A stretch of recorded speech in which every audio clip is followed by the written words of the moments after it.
the way probably we see it is like Maokai diving, not flashing the Varus R, et cetera, and giving Varus 2 kills, and then on top of that, overloading bot when you have 6 scrubs and mid top push. Like stuff like that is way more important in the game. Just like, oh, Sion mid, Vayne mid. Wow, end of the game, guys. That's not how this game works. Like. I'm joined by Mithy and Reven. What a draft here in week 2. First, LCS first, Vayne mid. LCS second, Sion mid. Did you guys have any idea this is the way it was going to go, or did you guys come in with your own plan and basically stick to it? What were the adjustments here? We definitely didn't have any idea. Yeah. Sam? And I confirmed this with the like other C9 people. I think there was like a lot of back and forth in draft where Kalista and Udyr are both open, and they also banned Gnar. And I would imagine they figured that we wouldn't pick it. So starting from there, we picked Udyr, and it was like, it was originally supposed to be Brand Sion, either 2-3 or 4-5, but they headshot that. But we went with it anyway because we had no other card prepared for this weekend. Yeah. So, and it somehow worked out. Yeah. When draft kind of goes haywire like that, what are the conversations like? How much of it is dictating? How much of it is panic? How much of it is asking the specific player on the pick whose it is? Like, how do you go about solving this? And you guys have very different types of players here, I'd say. Yeah. So what happened to us is we first reacted to their first pick with like what we saw was like a strong champion and like a matchup that we want to play. Yeah. And then from there on, when they locked in the Sion Lilia, we were like, okay, we're gonna need damage. And then it was just a conversation of finding damage, and I haven't worked with Jojo that long. I don't know exactly what he plays.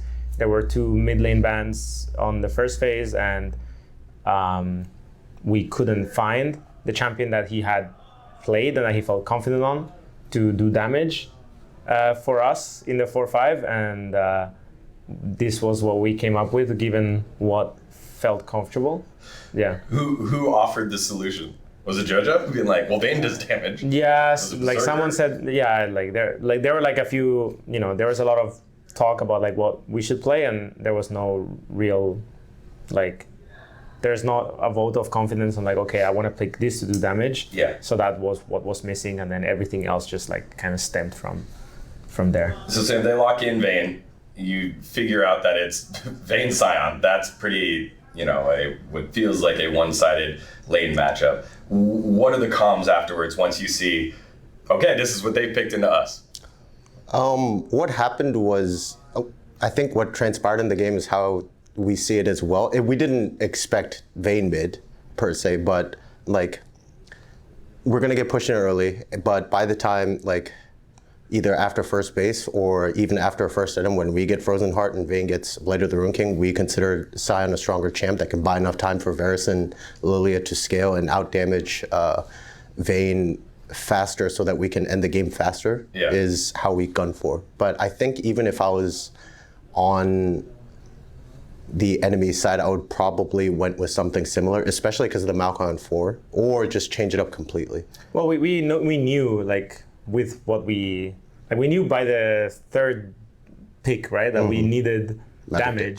So I mean, it was just it's not the Malcolm 4 that was the problem. Like once we picked Malcolm, we knew we were picking Vayne. It was just before that we couldn't come up with a solution, and I didn't really have like direction because I don't know Jojo enough, and I don't know his champions enough. So that's, it's part of Spring Split, and it's something that we have to, Yeah. What I meant by the Maokai thing was not the Maokai pick on 4. It's like once you lock in Maokai, you need something like AD Vayne. Because, for example, you can go something like, I don't know, Aurelion Soul with an AD jungler that can be like a good mix of damage into scaling, but it's just like...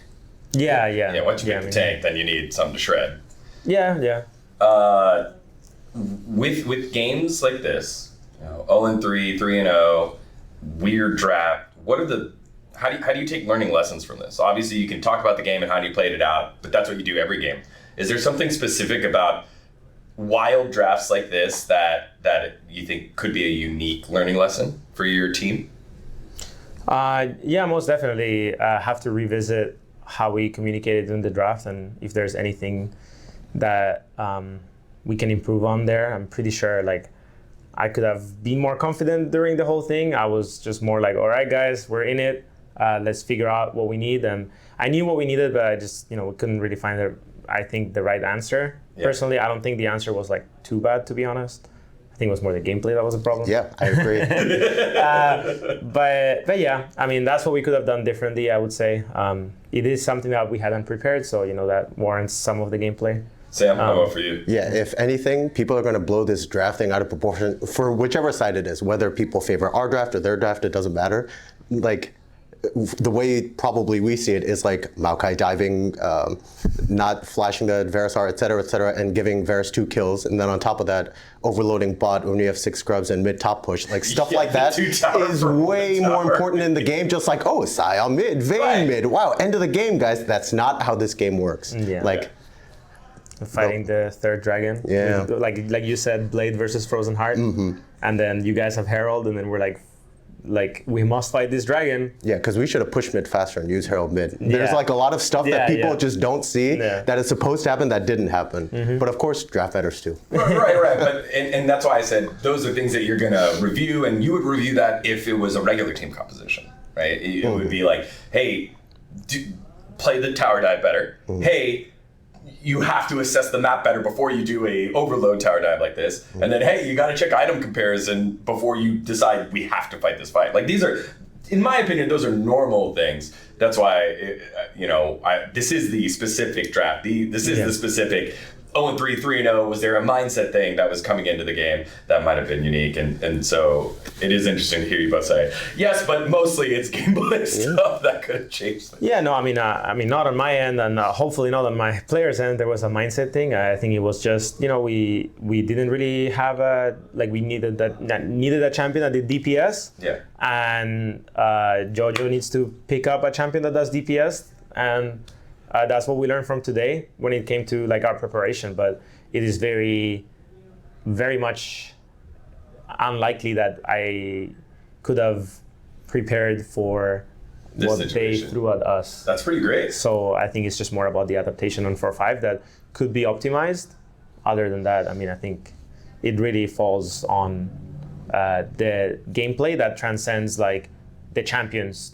Some of the decisions making was just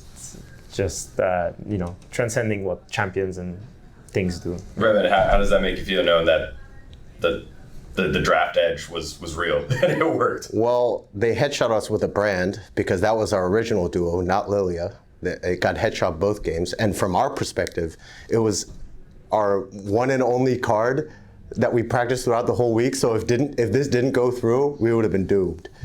So we need to prepare more of these type of picks to keep people off guard so that it's harder to prepare. Got it. Lastly, this is the first time, I guess yesterday was, but this is the first weekend of playing on the live patch. There are no stats. There's no other leagues to look towards for meta opening and meta breaking. How's that changed your preparation since this is the first time in your careers where you haven't had other leagues to look towards? Oh, can I go first? Sure. Something that really annoys me a lot is not only just our specific picks, but a lot of teams, for example, Karma this week got changed a lot, yeah? But a lot of teams are banning it 1, 2, 3 no matter what, and I'm like, if this is the case, then what's the point of playing on live patch? I feel like a lot of teams, because they are still yet to discover what is the actual change, they're hesitant to put it in team practice, and I'm like, then that defeats the whole purpose of the format change that has happened for us. You just deal with it. Just leave more champs open. Well, would the counter to that be you lose one of the bans that was there before, right? You drop one of the 1, 2, 3 bans then. Yeah. If you're putting Karma in.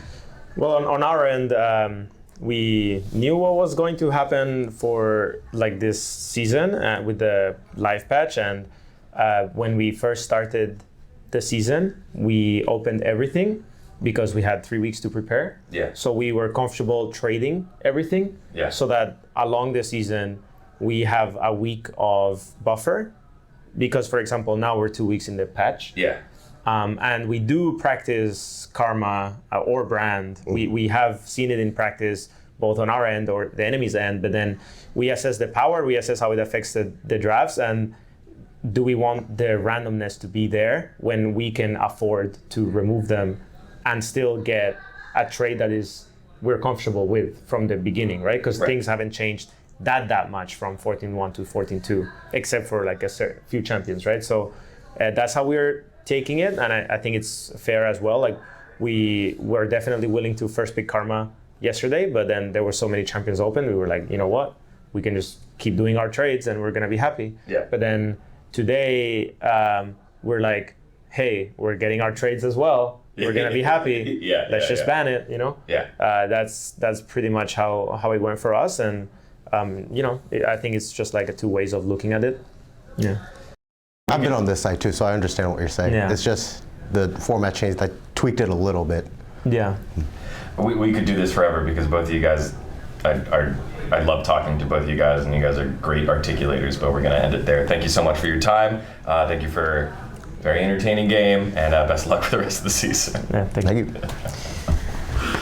Thanks, guys.